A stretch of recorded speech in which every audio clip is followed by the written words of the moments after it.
You're listening to the Options Insider Radio Network. For more quality options programs, visit www.theoptionsinsider.com or search for Options Insider Radio Network in your podcast provider of choice. Listeners can also access all of our programming through our mobile app, available in iTunes and on Google Play. Don't forget to follow along with your favorite programs and submit your own questions for the hosts at twitter.com/options. Facebook.com/TheOptionsInsider or via questions at TheOptionsInsider.com.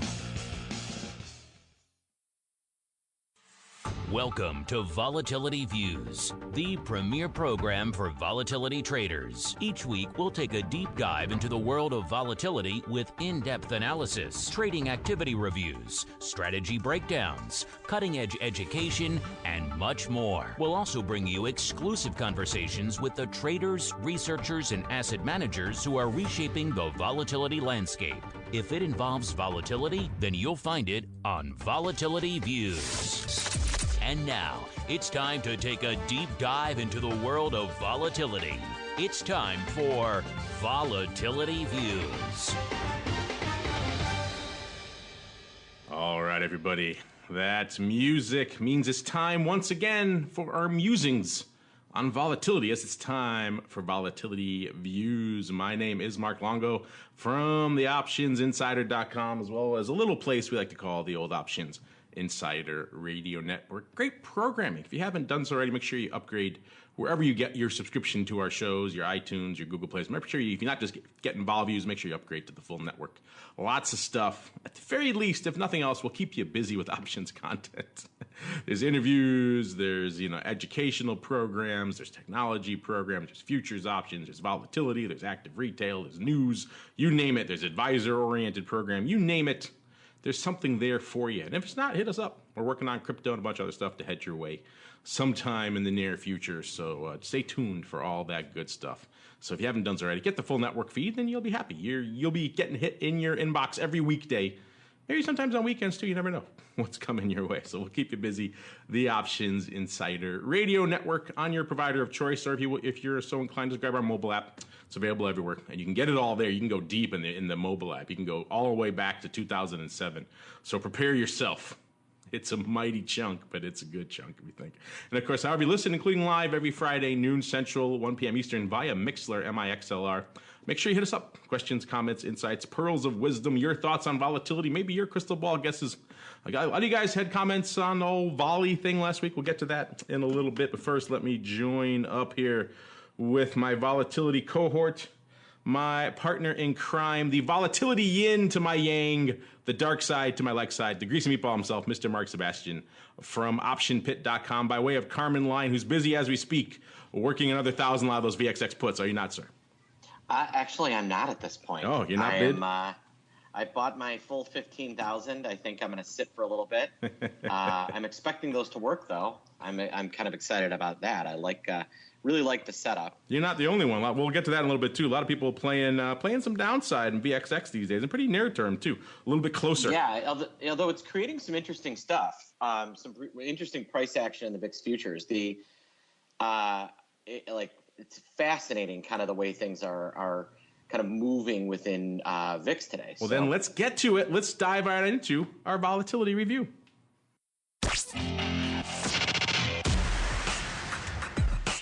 It's time to break down the latest developments in the volatility trading world. It's time for the Volatility Review.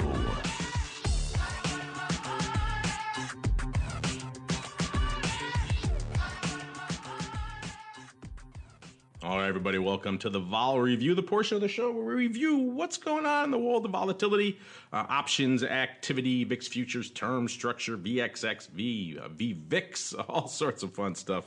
Let's kick it off. Like I said, we are streaming this, recording us live here a little bit past noon Central here on the 24th of August on a Friday. And as we're doing this, most of the major indices firmly into the green. S&P and Dow up about 0.6%. The Q's threatening up 1%, and all that green means VIX Cash taking a bit of a break off about half a handle, a little bit more than that, right around 1180 and change, 1186 or so. Or for you percent of percent fans, about 4.5%. to the downside over there. And right, market has been an interesting week. We've seen a lot of interesting vacillations. We've seen market rally and futures rally and VIX rally and all sorts of weird stuff. So it has been an interesting week. You mentioned some fascinating developments this week. What's been catching your eye in the world of volatility this week, sir? Well, I think we have to make comment on that the VIX is back below 12, right? 1190-ish. And that September future refuses to dip below 14. It is, after we got that nice blip, I want to say, what, was that last Thursday that we were really at the peak of it? They are not in a hurry to dump VIX futures and volatility as a whole. So despite the big drop in VIX itself, you're really not seeing much of a move in the futures, in the ETNs. And it's not like we're moving crazily that much. We're at the new all-time high. The S&P is breaking. If it closes here, it will be a new all-time high close. So it could be a little bit of that. And actually, we're above, I think, the peak of vol that we saw on the high on the 21st was 28.73 and 23.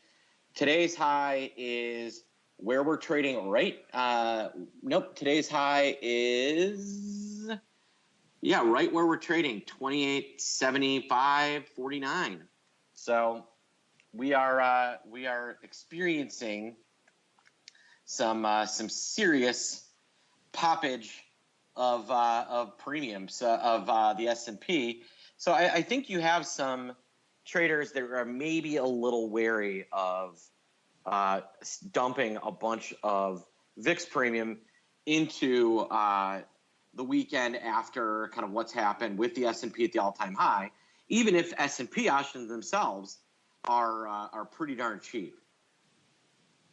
Yeah, it has been something to watch. Now, I was kind of going to bring it up later here, but the whole notion, you're right, of that that set future to seem kind of stubborn to me going into today. They kept crushing the cash, and the SEP future. I mean, coming into the show today, we were seeing the cash right around 1190, and the SEP future, you're right, was hovering. It was stubbornly clinging to that 14 level. So you're seeing, over a two-handle, chasm, quite frankly, between the cash and that front future, which is rare. You don't see that ever, or very infrequently. I shouldn't say ever. Nothing's ever in the VIX complex, but very infrequently. So that does point to some sort of reluctance, some sort of stubbornness going on there. You go out to October, it's only about three handles, so they're like 0.9 or so distance. So clearly that that SEP contract's got some juice in it, and they're not letting it go for whatever reason. And it's not. I suppose if you read the tea leaves, Mark, it's not too hard. People were kind of mystified earlier this week when we coming into this week. We had all this kind of news that seemed to not be that great. We have a second round of China retaliating on energy products and things. We have all these myriad convictions, which whatever the probability is of any sort of impeachment, it certainly went up this week. If it was 3% before, now it's at 3.5 or 4, whatever it might be. So right. Still, either way, none of that bodes well for stability. You think that would percolate a little bit in? We didn't really see it playing out earlier this week. Maybe that's what we're seeing finally play out now. Is they're like, okay, we've squeezed it enough, but there's enough unknowns out there that maybe we don't want to hit it any further. Yeah, I mean, maybe. Definitely we had some change, but it took us a grand total of 1 day to get over everything with Trump. My gut says it has more to do with the fact that we're at a new all-time high. Now, even though new highs tend to lead to more new highs, the last couple times we've hit this level, the market has sold themselves off. So maybe I think there's a little bit of hedging around that. Personally, with VIX here, and the VIX futures at 14, I don't know why you would hedge with a VIX future when you could go out and get S&P options themselves. They seem like a much better value at this point. And at least you know what you're getting there. Right. You got your delta. S&P moves here. You're going to get something. You get more with your Vega component, but you're going to get something. VIX land, it's not quite a crapshoot, but it's a little bit of a different beast. That goes back to our old discussion we used to have many times on the show, the S&P put versus VIX calls, which is the better hedge. I won't rehash that, even though we were talking about something analogous to that earlier this week here on the network. Somehow that keeps popping itself up in various forms over the years. Our old friend VVIX Also relaxing a bit this week, that is, of course, the volatility of VIX. And it was quite elevated this time last week. It was over 100, about 103. Right, we're about 10 handles south of that now, about 93. So still juicy, still frothy, certainly not hovering around a 75 or anything like that, but not north of the 100 level, which is a barometer a lot of people like to use to say, okay, VVIX is rocking and rolling here this week. We were, let's see, I don't think any day that we were briefly over 100 towards the beginning of the week, and that was kind of about it. So flirting with 100 a couple of times this week, but never really exploding up there to the upside. Let's go into the mothership, the big VIX options here, see what was lighting it up here this week. Pretty active week, obviously Tuesday doing some paper. The rest of the week, not so much. ADV hovering around 462,000 contracts, so creeping up a little bit, up about 10,000 contracts from this time last week. Yesterday, about 348,000 on the tape. Wednesday, 381,000. Tuesday, the big day, 886,000 contracts. Monday, bringing up 432. Paul the put actually getting up there a little bit, about 3.3 to 1. It's about half a handle or so higher than where it was about a week ago. So for those of you who pay attention to such things, I am not one of them, at least until it gets much higher. But for those of you who are intrigued by such things, it is perhaps creeping up. Wherever he is right now, Mr. Rhodes is probably feeling the cold bead of perspiration on the back of his neck. I know he gets nervous. Anything north of 3, because then he's always nervous. So that's a conversation for another day. Volume right now in VIX land, right about 300,000 contracts, about 5 to 1 calls over puts. So not getting a lot of VIX, put love today. In terms of where the action has been coming into today, where the top 10 hot VIX strikes are in terms of where everybody's playing, the top 10 size positions right now in VIX land.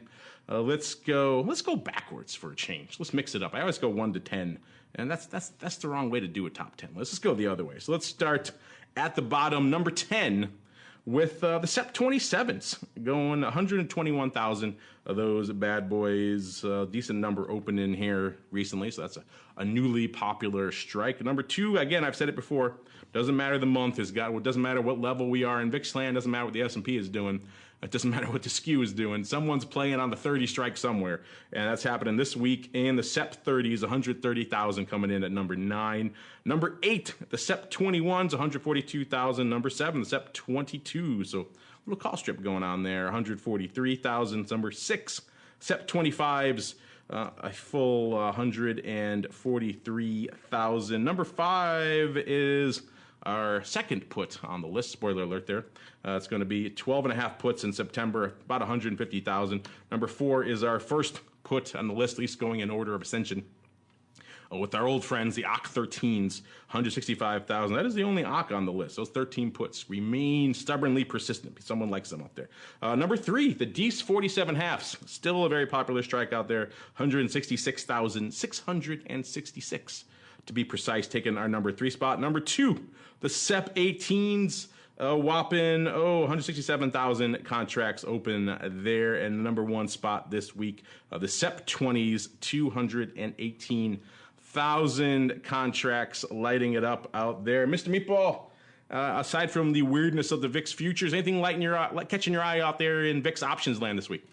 Yeah, we saw today a customer coming in actually trying to do a SEP 1721 back spread, buying 2 calls, trying to pay up to I think they're trying to pay 8 cents for that.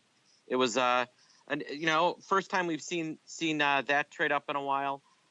We saw a customer trying to sell a Jan 1330 strangle, which I think is interesting.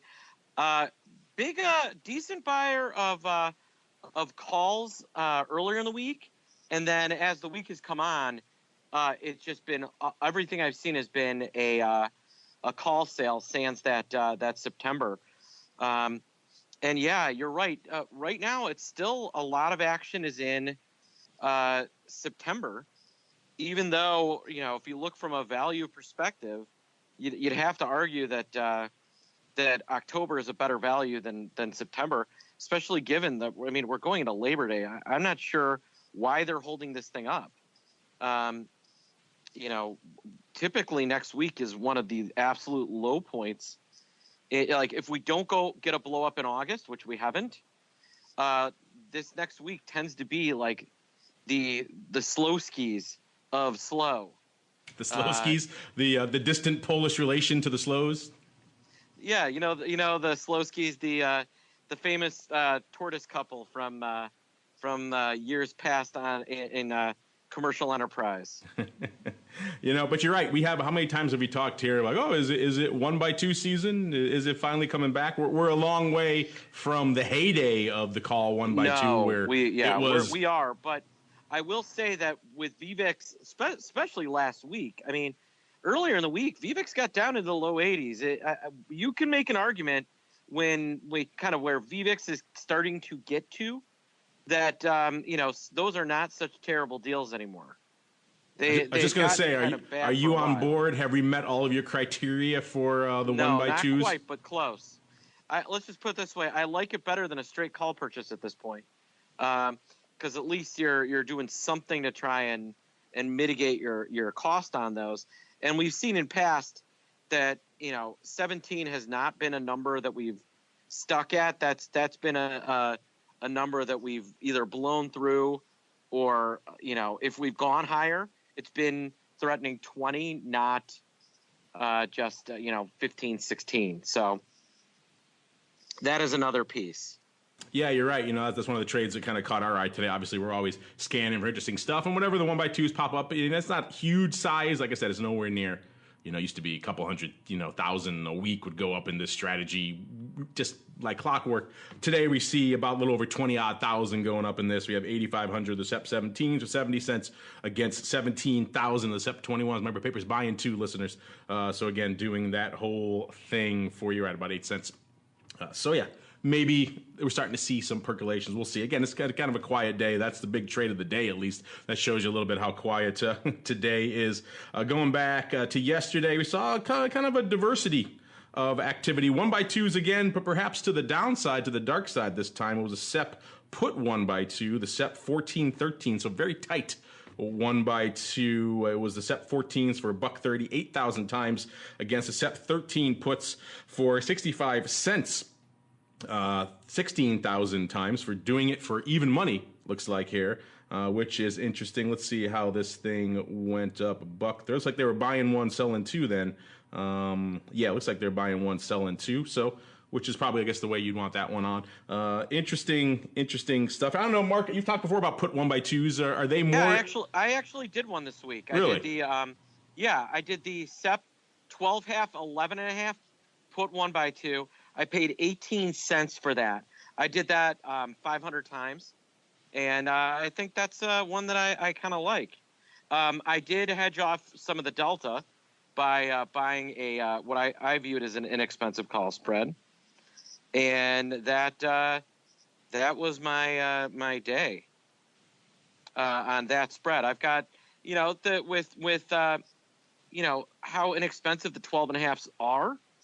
And relative to where the cash VIX is trading, it's got really good value. I mean, I know it's almost entirely in the money, and yet it cost me next to nothing, which I think is a value. Look at you hedging away all your deltas. You're no fun, sir. This is more of a vol play or a kind of a decay play, and I've got plenty of deltas in other spots. Don't worry, folks. For instance, I may happen to own. I was going to say, what's the delta on those puts now? Are they threatening a 1 delta? It's still a half. Still a half delta there. Someday there'll be a 1, and then we'll all be laughing all the way to the bank. Speaking of puts, somebody liked yesterday some SEP 11.5 puts, just outright buying 15,000 of them for 9 cents. So the meatball's not the only one taking flyers on VIX downside. This guy's playing in VIX as opposed to VXX and doing it a little bit closer to home, expiring on the 19th here of September, so SEP expiration. So he's looking for a little bit of downside. Wednesday, it was kind of a little bit of a different story. There was some SEP call love going up to the tune of about SEP 30 calls for 23 cents. Someone liking a lot of those, 22,500 of those. Again, these are not super active days, so these are kind of the big trades that stand out. A lot of 5,000 lot spreads and stuff going up all day long too, but these are the big trades. And then, of course, a funky one, I think you mentioned it before, mark. I don't know if it's a SEP, we call it risk reversal, call it maybe a strangle. I'm not sure exactly what it was. We got a 6,800 of the SEP 13 puts going up for 58 cents. Looks like paper maybe buying that leg against the SEP 18 calls. 10,200 of those, so not quite 1 by 2.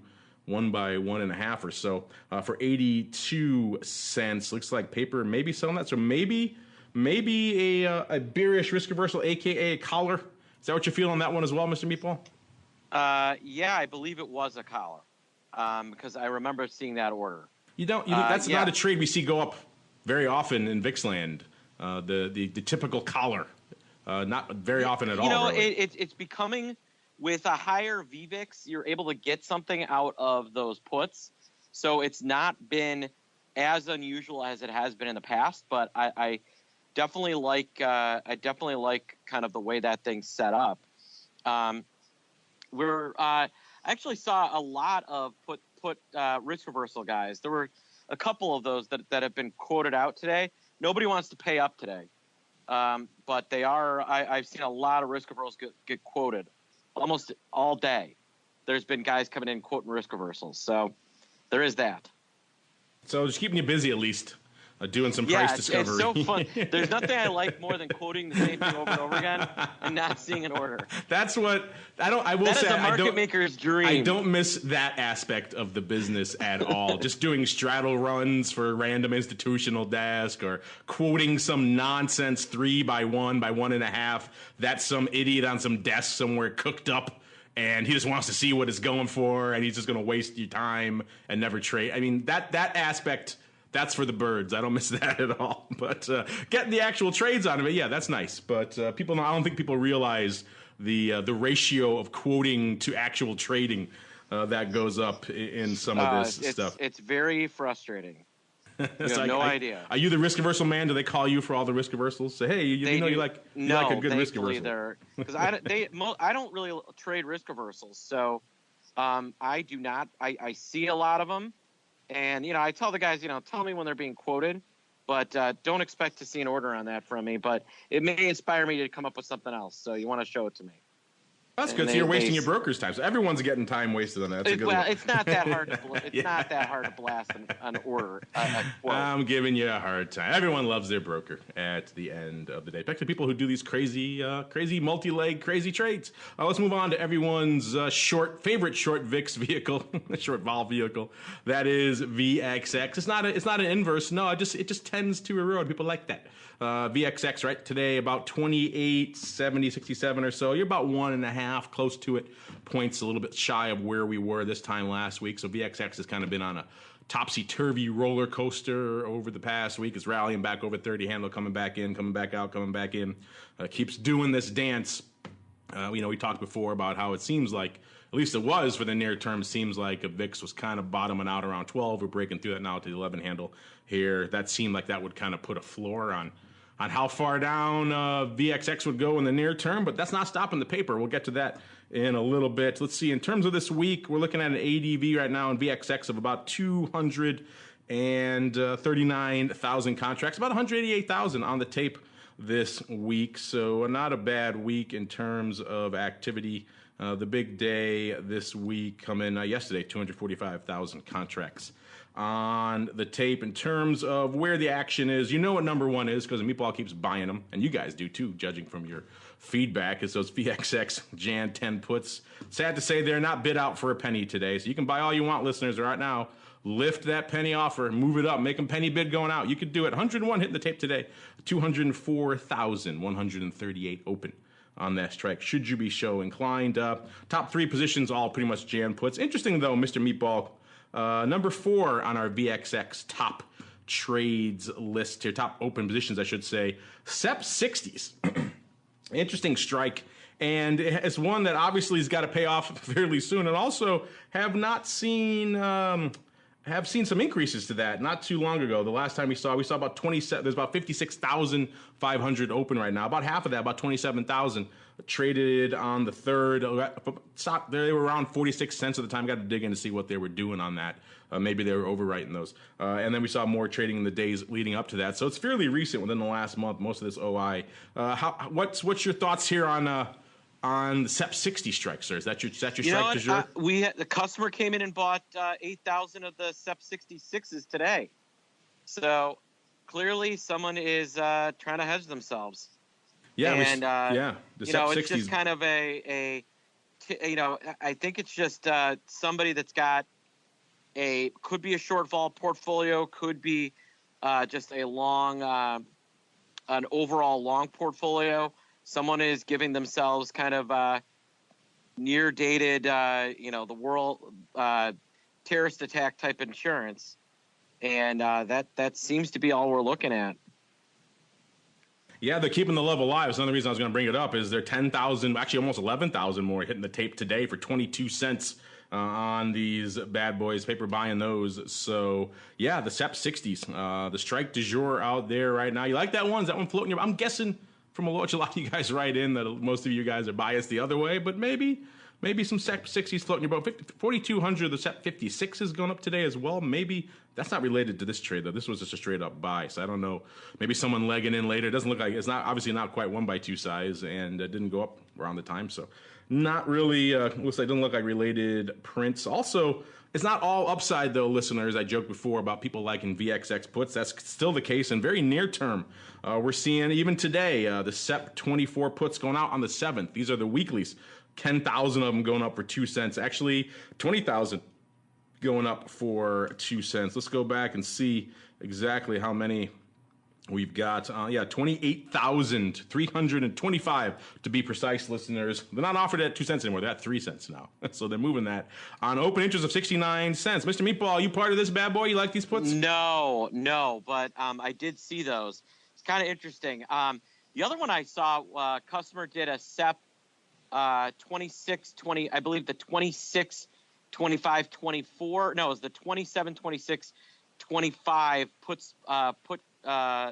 butterfly for 20 cents in regular SEP. Did that 20,000 times. So a lot of this speculative downside, if you look at the way the VIX term structure is set up, if we stay here and then that spread collapses, the speed with which VXX could get to 25 will astound people. And we see a lot of people setting up for that. My guess is this guy that bought the 24s for 2 cents, he's going to try and sell a big chunk of them at a nickel or 6 cents and then ride the rest for a win in his book. That's my best guess. But it's certainly an interesting play. Yeah, if we hang around here for the next week, you're right. Next week, what you call it, the slow skis, and they come for that SEP future like they probably should have maybe this week. We could see the floodgates open up to the downside. I don't know if 24 puts by the SEP. But hey, we're at the 28 handle now. That isn't that. You just need you need like hit 26 or so. Yeah, he doesn't need it. He just needs a quick move lower. He doesn't need to get to 24. If we start threatening significantly lower than where we are, then you're going to see a lot of this start to work in his favor. We've seen it in those Tesla nonsense puts, right? You don't need to be anywhere close to see size moves. No, you don't. In these bad boys. So you're right. No, if we break that into that 27 handle range, I'm guessing there would be a decent, maybe a 2 cent bid going out for these bad boys. So he could at least scratch them. Maybe we shall see. Of course, he's not looking for that. He's not looking to scratch. He's looking for at least a good 5 to 6 cents. Yeah, he wants to win. We all want to win at the end of the day. Also seeing here. Nobody likes losing. 1x2s, also the order of the day, at least they were out there in the weeklies. Yeah, it was put 1x2 though. So not all VIX, not all 1x2s are in VIX. VIX VXX land gets them as well. It was the AUG expiring on the 31st, so out in the weeklies again. 27.28, so a lot of tight 1x2s today. I'm not sure if I like the tightness of that. If you're going to do 1x2, I think you got to give yourself a little room to let it run. But let's see. This is the AUG 28 puts for 64 cents, 10,000 times, versus the AUG 27 puts, 20,000 times for 23 cents. We're doing the whole thing for 21 cents. It looks like. Let's see how this went up here. These things are so tight. It could have been either way. I would wager a hazardous guess that he's probably buying this thing. If he is, then he's going to have some issues maybe with our friend opening on the 24th. Maybe that's him doing both, which would be interesting as well. I don't know. Are you much of a fan of the 1x2s in VXX land as you are in VIX land, sir? You know, they're not quite as margin efficient as they are in VIX. They're not a bad trade, but with where VXX implied volatility is, I'm less of a fan. When that implied volatility is really expensive, then I start to like it. So, but right now, near dated vol in VXX is pretty cheap. You know what else is cheap? Moving out of the vol space for a second, it is, of course, still the tail end of earnings season. Didn't have a chance to talk about it last week, but this name has been on a lot of people's radar this last week and into this week. I know a lot of your crazies traded in the pit chat, Mr. Meatball, and that is, of course, NVIDIA. And they, of course, have been seen by many as the bellwether in the crypto space. They make all the GPUs that everyone's buying en masse, at least they were. To come in. There was an active secondary market for these things. People were hoarding them to turn around and slap them into rigs as fast as they could to mine crypto, Bitcoin, and everything else out there, Ripple, Ethereum, all that fun stuff. And we saw them last week coming in, missing off about 5% in their Q2 earnings per share. And pretty much all of that driven by this miss in the crypto segment. They were predicting 100 million. They made 18 million in that segment, and that's as a result. They're not going to model that segment going forward anymore. Crypto has kind of fallen off the radar. At least it seems like that for them in the near term, which some people are maybe reading into that maybe the bloom is off the crypto rose. Mr. Meatball, I know a lot of your crazies in the pit chat sling a lot of NVIDIA. Have they been pretty active in this one? And what are they saying about this name these days? We've been all over NVIDIA. That move. All right, I'm not, without saying who, I have a customer who's done pretty well for himself. Really nice guy. And you'll like this. On Friday, he accidentally took delivery on 500 240 puts in NVIDIA. Accidentally. He just forgot he had these bad boys. And yeah, talk about stumbling into a couple $1 million. But he'd had another mistake go the other way. So, it just kind of karma that it worked in his favor. But we were looking, believe it or not, for how much this thing is moving, premium is dirt cheap at NVIDIA. And we have been buying up calendars and all kinds of spreads around that stock because the premium's been so cheap. A couple other ones that we're really actually starting to watch. We had guys in chat talking ANET yesterday, ANET. That one's exploded. And then take a look at, have you seen TTD? Mark, this is an interesting. I'm pulling up right now. This is Trade Desk Inc. No, I'm not that familiar with it. They're basically market makers for Google Ad Space. So it's interesting. They buy and sell Google Ad Space, and then they run algos to try and find what I think amounts to, less expensive here. So they buy it here and sell it there. It's pretty phenomenal what they're doing. It's kind of funny once you dig into that world of online ads, you realize how many similarities there are between that and the market making, liquidity providing profession. There's co-location. There's all sorts of getting things sped up to the millisecond and microsecond. There are market makers. There are many analogies to be made between those two worlds. Yeah, there are, and it's fascinating. Apparently they've hired a bunch of ex-market makers to help them with the actual process of making markets and coming up with values. It's pretty interesting. Glad that somebody's hiring market makers.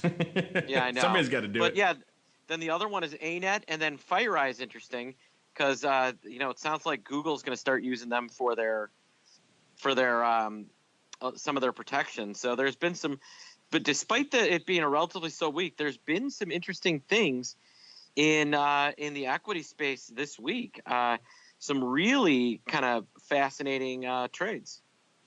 Yeah, people think, earnings season is dwindling down, and it is. It isn't lighting it up. We did see who else is popping off this week. Oh, yeah, Baba popping off this week. You can check out some of the earnings move results reports we have courtesy of our friends over there, or it's on the website there, listeners, theoptioninsider.com. Baba Palace, that's the restaurant across the street, Alibaba. Baba Palace, a good one too. I recommend you check it out in Chicago. Just bring some heat. I'm going to say it's not across the street; it's actually upside. There's a couple of them. We won't get into it, but interesting place. Let's just put it that way. Let's say Baba here, Alibaba, of course, going into earnings. They closed about 177.85. They're pricing in about almost $8, $7.78. They actually delivered about $3. So a little bit of premium harvesting paying off there going into that. That's probably the biggest name that was popping off outside of all this NVIDIA drama here. All right, let's keep looking. Speaking of drama, Mark, there's no shortage of drama in the VIX space. People are hitting us up all the time. You see this? You see that? You see this? You see that? We see a lot of it. Sometimes we don't, so we love you guys to keep hitting us up with it. But the first thing, this came out last week, I believe. You know, all this Sturm and Drang over VIX and the allegations of manipulation, all that stuff, Mark. Well, CBOE's taken some steps to try to, at the very least, communicate things a little bit better. Some could argue this is maybe a little bit too late, but that's a conversation we'll have maybe in a little bit. They're putting out new VIX, I guess they call them VIX turbulence alerts. They will alert clients, CBOE will alert clients that they spot any developments that could impact the monthly settlements for VIX futures and options. This came out a week or two ago. Any factors that could trigger a notice include major market moving news, and supply, the more important thing, supply-demand imbalances and S&P 500 options or turbulent trading overnight. So, Mark, this kind of goes with what we've been saying for a while. You know, they need to provide a little bit more transparency and insight and information around that process and what's going on when these imbalances are occurring. Seems like they're doing that. Shame it took a bunch of lawsuits to make it happen, but you like this step at least? Yeah, it is a good step in the right direction. They need to do more, but they're getting better. I want, like I told the research team, I should be very aware of where all the buy and sell imbalances are, and there should be, and they're talking about this, is opening a window that allows me to trade the entire imbalance after toward the end of the day, or toward the end of the period, so that I can I can provide that liquidity, because currently the only option is then to put in a bunch of individual orders, at the market the other way. I can, putting the sale imbalance allows me to kind of put a net level in there, and then things can trade or not. So I like some of the steps they're doing. I do think some of the, I get why people are suing CBOE in these these XIV and these settlement lawsuits, but really, if there is a bad actor, it's probably not the exchange. They should probably be going after.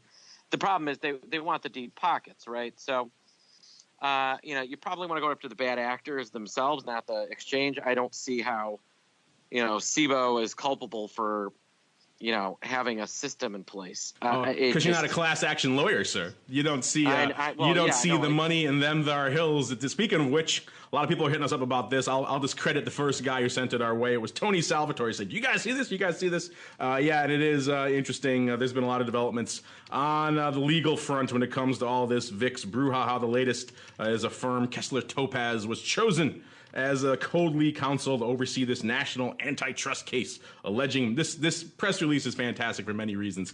Very histrionic for one. Also, one of the wonkier press releases I've ever seen, where they really get into, they try to convey some of the nuances of what's going on. You don't see a lot of press releases getting into this level of VIX options detail.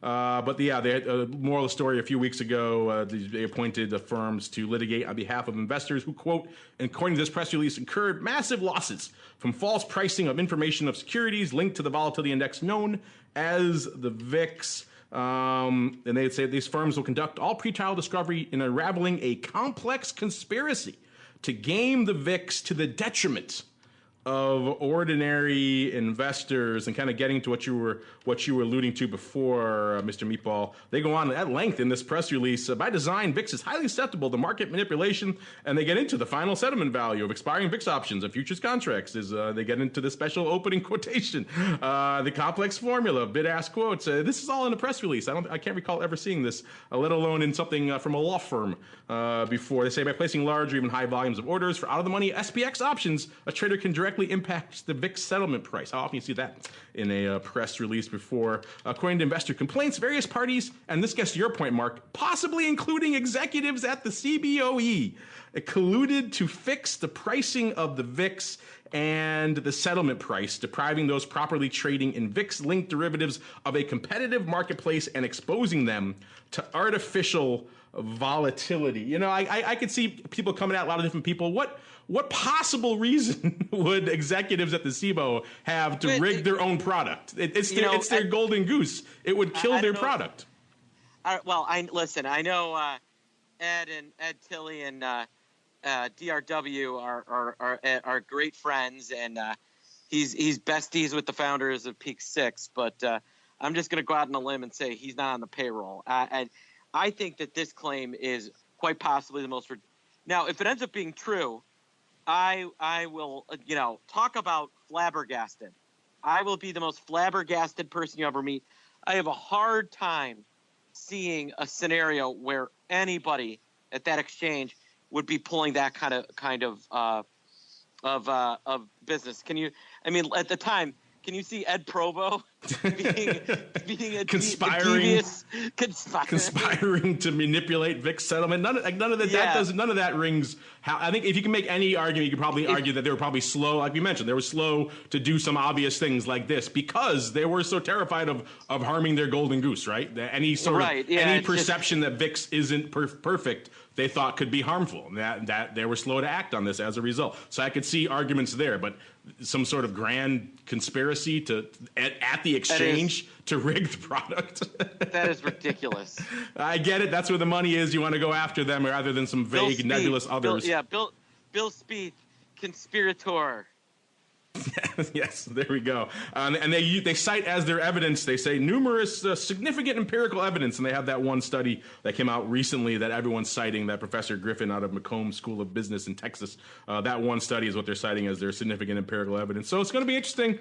This is obviously going to get a lot more interesting before it's over, listeners. It's not over by a long shot. They've just been appointed. I think we can look forward to a lot more press releases like this in the near future over there. Meanwhile, though, what we can also look forward to is some of your input, because it's time to check our volatility voicemail.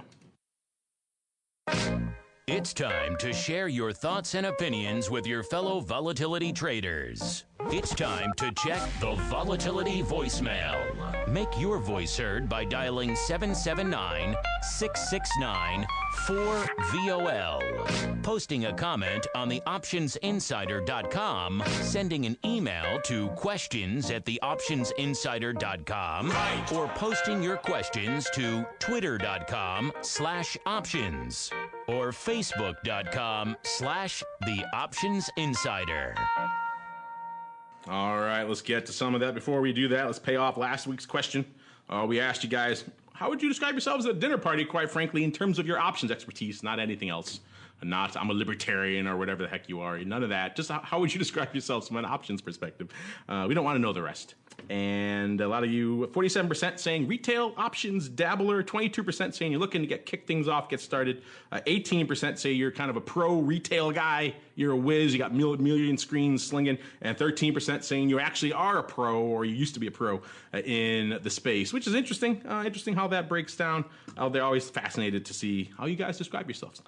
This week we're talking, because I'm going to be talking tomorrow with a bunch of people, some folks from CME, from Matt from ORATS, Tony Saliba from Matrix, and Bill Ulivari from a bunch of others, talking about crypto derivatives at the big Voice of Blockchain conference, actually going on right now down the street here at Navy Pier. I'll be heading over there after the show, but we're talking stuff tomorrow, Saturday the 25th. Come see us. It'll be fun. Talking crypto derivatives. So we thought we'd ask you guys, what do you guys want to see next in the crypto derivatives realm? Bitcoin options, Ripple options, futures, Ether options and futures, or what was the last one? Litecoin options and futures. And if I pull up the magic Twitter machine, here we go. We'll see what exactly is the results right now with about a day left. 72% saying you want yourself some Bitcoin options. Can't really fault you. I'm in the same camp. 15% going by Ether options, 8% for Ripple, 5% for Litecoin. So kind of breaking down almost by market cap lines there, which I guess is not to be not surprising. Come see us tomorrow. We'll chat about all sorts of weird things going on in the world of crypto derivatives. People responded, Mark, last week as well. We had Scott Nations on. A lot of people had interesting just comments and things about the old VOLI, which is his index. Let's pull it up right now, see where we're heading, because we're going to actually need it for the crystal ball in a little bit as well. We've been talking VIX all day long. VOLI is actually, which is of course his kind of at the money vol in S&P or SPY actually is 960 right now, off about third of a handle right now. A lot of people going back and forth with interesting thoughts, and just some trying to use it in different things and how it worked out for them. A bunch of people, VIXologist on Twitter, he liked the episode. He wanted a lot of people to really, he was sharing it. He wanted a lot of people to tune in to listen to what Scott Nations had to say. We agree it was interesting stuff, and the alternative ones. Other people had different ideas about it. Middling Radical, I like that name.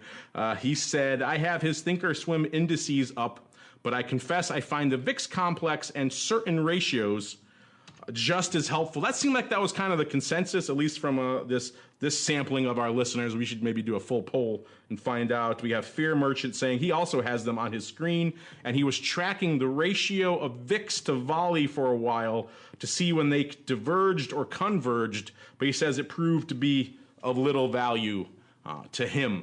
So I guess a lot of people trying it out and checking it, but they end up going back to whatever their flavor of choice. The vol space is like that. People have their favorites, and it goes, and that's kind of what they go on. Oh, Dave Lincoln said he likes that show. There's some good people on that show. Our buddy David Lincoln there chiming in from the Short Vol Show. We agree. There's some good people on that Volatility Views show out there as well. Mark, we've had a week to look at it. Do you look at VOLI a lot, and what are your thoughts on it as maybe an indicator in relative to VIX?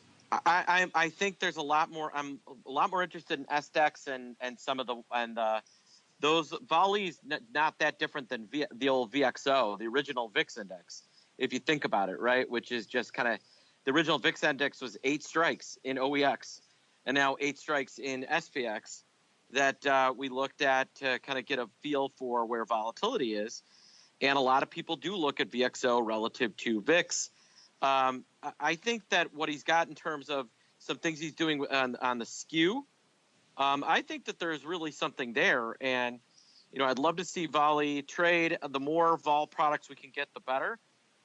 It's nice to see someone trying to think outside the box and do some interesting stuff. We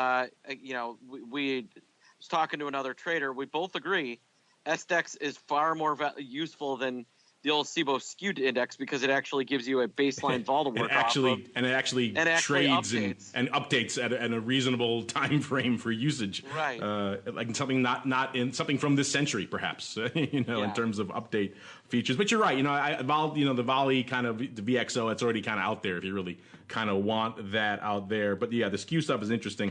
It's kind of interesting too. We were talking to Scott last week, and it's kind of a weird environment we find ourselves in right now. I just mentioned all the lawsuit stuff going on. On the one hand, and we kind of talked about this with Scott, that makes a huge demand for a product like his, which kind of goes back to the old days, strips out the skew. People want that. He said on our show, he said he's talked to a bunch of big banks who said if this was listed tomorrow, I would trade it. So there is demand for that, and that's growing every day as these headlines keep going out there. The flip side of that is these headlines are out there. So what that's done on the regulatory side has caused all the regulators to say, whoa, no more of this volatility skew nonsense. We're done. We're putting a stamp on all of it till we figure it out. So I think that's kind of the roadblock they're running into. They would probably have it listed already, but the regulators, kind of like they're doing with Bitcoin now, pumping the brakes a bit and trying to figure out what's going on in the vol space, what's going on with VIX. How does the skew play into that? So a product that's coming in and purporting to play in that space, even if it strips a lot of that information out, is getting pumped the brakes as well. So if you're excited about this coming out, it sounds like it's going to be a little while. I think a lot of people would like to see it soon. I know the NASDAQ folks were champing at the bit even back in May to get this thing out. So they want to see it listed too.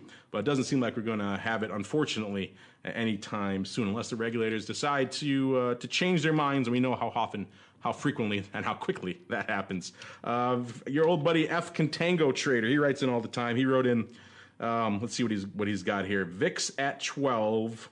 At 12, I think you're at 1228. Okay. VIX is at 1228, and the market goes at all-time highs. Says everyone are hedged with puts in the SPX. VVIX is over 100. Says a lot of VIX calls buying as a hedge also. So he thinks all that translates into the market will break to the upside. This came in a few sessions ago, so it seems like at least in the near term, he's right. He actually was right. He called it on this one because we're still up pretty strong today. I think this came in a couple of days ago. So yeah, near term, he is correct. Good job, F Contango Trader. I believe he's also the guy who wrote in recently because we were joking about the $300 all-you-can-eat Olive Garden pass. You see that for a year? Yeah. And he wrote in. He said he's looking forward to. I believe he said it was the greasy meatball and rock lobster combo. You could try and arbitrage that. I'm sure people would buy it on the streets. I don't know if they pay more than face value. Hey, I got a $300 Olive Garden pass. How much you want to pay me for it? I'll bet you there's some people in towns where there are less choices that you could sell that for more than $300. Well, okay, that should be the next area of illiquid the Olive asset. Garden market making yes, school? you've got Carmen Line, and now you have the Olive Garden annual pass ARB fund. You buy them in Chicago, you bring them to like rural Iowa, and you try to dump them out there. Exactly. For $500 a pop. All the Olive Garden you could eat. All right, let's see what else we got here. Nathan L. He says, all these people buying VIX puts have me confused. How low can this vol bear trend really get? Maybe 9? So the downside is quite limited. I definitely prefer bull call spreads in this environment with potentially selling out of the money puts as a financing tool. Well, yeah, you're not alone. We talked about some risk reversals, which is effectively kind of what you're talking about here. Bullish risk reversals. We saw some of those going up of late, so you're not alone in that by a long shot. There are still some puts open. Obviously, OCT13 puts remain very popular. They're in our top 10 hot VIX strikes these days. But we've had this conversation before. In fact, we had a big study. In fact, our buddy Mr. Rhodes, right before he left the show, was going to run the numbers at CBOE and put everything tried to zero and see exactly what the theoretical absolute minimum low for VIX actually is. We've all kind of intuitively kind of landed around a 5. Like that's just like structural volatility in the space. VIX Cash of a 5 means we're kind of nothing's happening. So that's kind of where we are. So I guess technically you can get around that. Future's obviously going to be a little bit more rich than that. So maybe a 7. I don't know. But yeah, you're right. Not a ton of downside. But hey, if you can move from where we are now, 12 to 9, that's something. Particularly if you're picking up puts that can move a 2x or 3x. I don't know, Mr. Meatball, are you more a fan of loading up on VIX puts here or the flip side, the bullish risk reversal? I mean, I don't like the bullish risk reversal. I like straddles and puts. I think that, the advantage of a put, this is what the guy doesn't get, is that you're actually playing conversion, not actually vol going lower. So, for instance, right now we're trading 11, just around 12 on VIX. I can buy a 14 put for $1.20. There's 80 cents of conversion premium, convergence premium to get to. I was going to say conversion. Are you doing some conversion reversals in VIX that I'm not aware of out here, sir? No. There's, about 80 cents of convergence premium in there. Not bad. Sounds like a bad sci-fi film. The convergence, the VIX convergence is coming for you. It does. That could be a good show. Good name for a show. I like it. All right, we got to keep on rolling. It's time for that most difficult of segments. It is time for the crystal ball.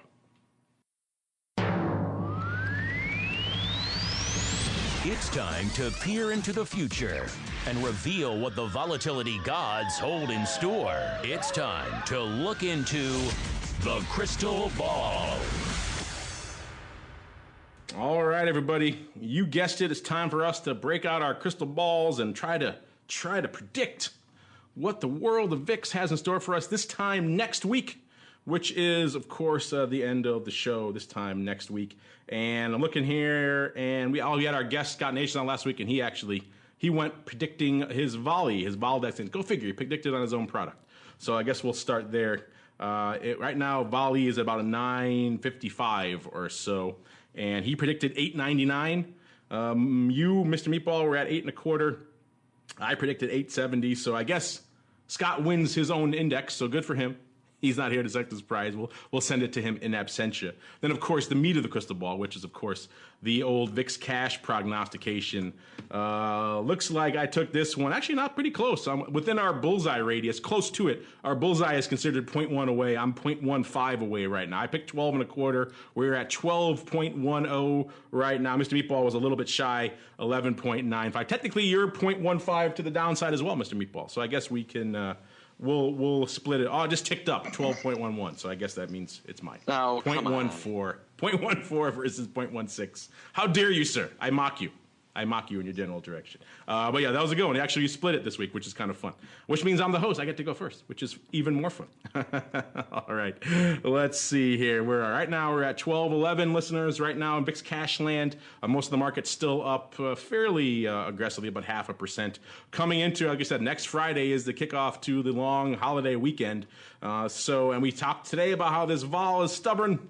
It's probably going to be kicking in, I would think, sometime towards, you would think, all other things being equal, unless we get some more trade war legs or crazy impeachment or some other macro scandals going on to drive vol north, or of course a broad sell-off. Barring all that stuff, going into the weekend, it should be kind of erosion city, you would think. So I think we're going to kick into the 11 handle. I'm going to say, this time next week, I'm going to say 11.55. There you go. Mr. Meatball, I bought you some time. What are you feeling this time next week, sir? What did I guess last week? You were 11.95. I'm going to say 11.95. No, it's so good. You do the work one week. Why should you do it twice, right? Yeah, why ever do the work? Why do the work twice when you could do it once and apply it for years like Russell did on the show? And exactly. Look how well it worked out for him there. All right, listeners. Unfortunately, that music means we've done it. We've come to the end of our sojourn through the world of volatility. A brief sojourn, but a fun one that it was. We only have an hour. Listen, we probably talk about this stuff for ages. I'm sure many of you would like that. You get an hour a week. Hopefully that's enough to sate you. There are other vol programs. Check out Dave Link. I think he's on every day, so you can check out his stuff if you miss us in the interim. But before we go, Mr. Meatball, what's cooking in the land of all things option pit, sir? My next webinar is on September 4th. It's called Options Made Easy, but it'll be good even if you're advanced. Go to optionpitmembers.com/easy123. And if you're a qualified investor that wants a smarter way to be along the S&P 500 as a part of your portfolio, either in a retirement account or in your actual account, reach out to me, mark@carmelinecapital.com, and if you're qualified, I will be happy to talk to you about the smart stuff I'm trying to do. He will teach you how to arb Olive Garden passes. So you too can do that at home with just 5 easy payments of $19.99 a month. That sounds like it's worthwhile. All right, check them out at optionpit.com. Go to the members section and sign up for some good stuff. They got VIX. I think they got options made easy coming up pretty soon. They got all kinds of made easy stuff going on over there. Speaking of going on, we love you guys joining us live. Next week, it is the final week of summer here. Our little guy's going back to school soon, so we're taking a little bit of a hiatus to go on a little bit of a vacation. So there won't be any live broadcasts on the Mixler next week. There will be shows hitting your feed, though. Don't worry in terms of the podcast listeners. We're getting a lot of best ofs, a lot of good stuff. Maybe I can wrangle some of the option block guys to do some shows for you as well. Then we'll see what we got. You also get Option Playbook coming to you next week. So all that stuff's coming at you, and as well as some other stuff we got in store for you. Maybe even some best ofs on the network as well. So we'll see for some of that stuff. But the live feed's going to be a little quiet next week. So you get a break. Enjoy the final week of summer. And we'll be back after the Labor Day weekend with more live streams and more fun shows. So we'll see you then for more of the Options Insider Radio Network.